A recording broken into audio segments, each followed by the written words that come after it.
mga Bagobo tribes natin. So, once you see ganito na nasuot po nila, you are considered as the leader, the chieftain, or the bagani. May mga sequence and then the beads, and then they also have this horse hair. So, ang symbolic po ng horse hair po nila, pag marami po sila napapatay ng mga enemies, the more horse hair po yung nakalagay. Kasi po they are considered as the warriors, or a leader, or the bagani naman po sila. Okay? And then they also have this sling bag. We call this sling bag is a kabil. So this is a textile made of abaca fiber. So yung abaca fiber natin dito, pag the more nababasa, lalong tumitibay. So that's why po 20% of our paper money is made of abaca po siya. So sa kanila po, for the long journey, may nakalagay po sa sling bag po nila, yung tinatawag po nilang metal quid or anong tawag? Nga. Di ba to?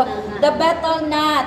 Ito po, mag-color red po siya. And then they also have the nuts and then the leaves. And then meron silang lime paste or the apple. Yung lime paste po nila, may halo po siyang calcium hydroxide.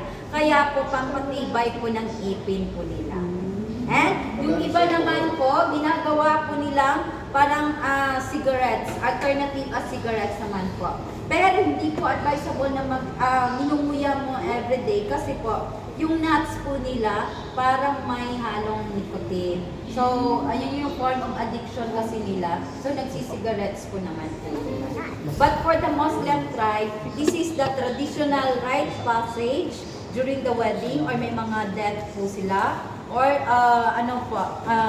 friendship naman po sa kanila. Okay? And then this one is the gadur. This is the decorative container of the Muslim tribes. Kasi po, once inaasawa mo po yung mga babae, came from the royal family, kailangan po ma'am, nagbibigay kayo ng gift. Yung gift po nila na tinatawag po nilang dowry o the dowry. So dito naka-restore yung dowry po nila. So it's either the land title, the money, or the jewelries. But unlike other places like Vietnam and Indonesia, yung babae po yung magbibigay sa lalaki. Baliktad sa kanila. Sa atin dito, yung lalaki yung magbibigay. But sa kanila, opposite po siya. But sabi nila ngayon, high-tech na tayo ngayon. Pwede na daw through GCash. Through GCash or bank transfer na lang, ma'am. Okay? Para hindi alata magkano binigay. Okay? And then the talang or the food tray. It's a huge food tray nila. Ang lalaki ng food tray po nila. Ito po ginagamit during special occasion. Like the wedding, Thanksgiving parties, or may mga rituals.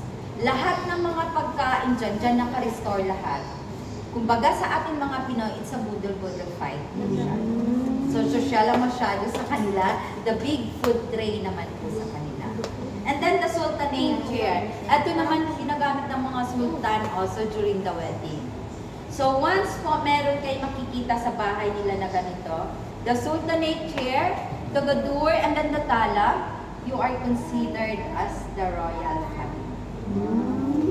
Mga rich people sila. Okay? And then the barong and the kris. Barong po ginagamit nila for farming tools. And then the kris is a sword or a weapon naman po nila. Okay, before. Okay? And on my right, this is the bust of Datu Makmak Babu. Isa half Tausug, half Maguindanao.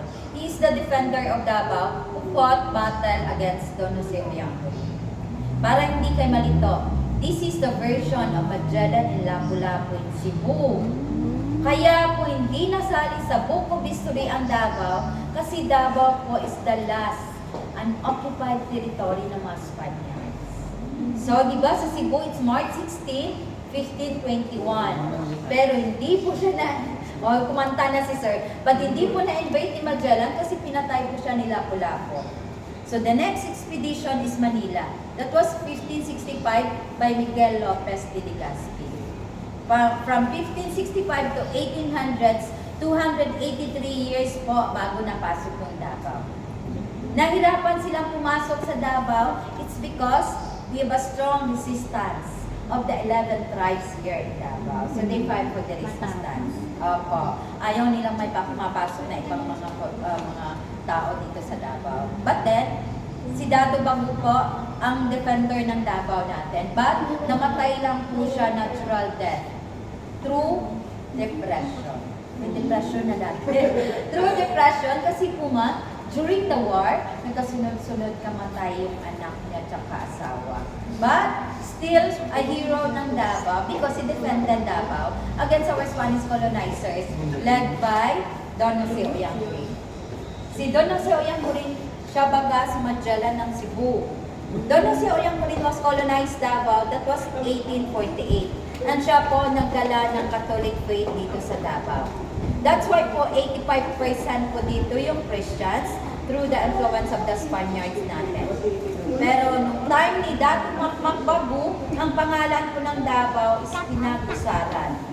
Pero nung dumating yung mga Espanyol, na pangalan po ang Davao sa pangalan niya sa Spain, ang pangalan po ng Davao before is New Vergara. New Vergara after his hometown niya in Spain.